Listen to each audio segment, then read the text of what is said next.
Hello guys, Andrew here. Welcome back to Drew Tutorial. And in this video, I'm going to show you how to download Facebook Messenger on your Windows 11 PC or laptop. To do that, simple, go ahead and click the Windows key in your taskbar and you want to open up the Microsoft Store. Once you're inside Microsoft Store, use the search and type in Messenger. And you should find Facebook Messenger. So as you can see here, I can search for Facebook Messenger and you will see from the result that it shows Facebook. So you can easily download the Facebook app and that is going to allow you to use Facebook, allow you to download, allow you to log in, and also allow you to use the chat within Facebook. So just click and install. I'm going to install it right now and show you. As you can see, it is done and I can go ahead and I can open up the Facebook app. So once I click and open, you will need to sign into your Facebook account, of course. So ensure that you accept everything there is and sign into Facebook.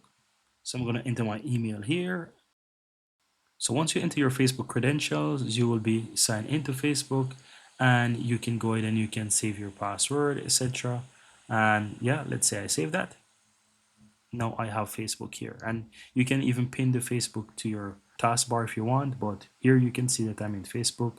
This is the chat. Here's the messenger. I can set a pin if I want. I don't have to. I can skip, but I can easily use the messenger, and you can see right here that I have the messenger ready to use, right? So you can go ahead and you can click on someone and you can start chatting with them and whatever, and you have it on the lower right hand side as well.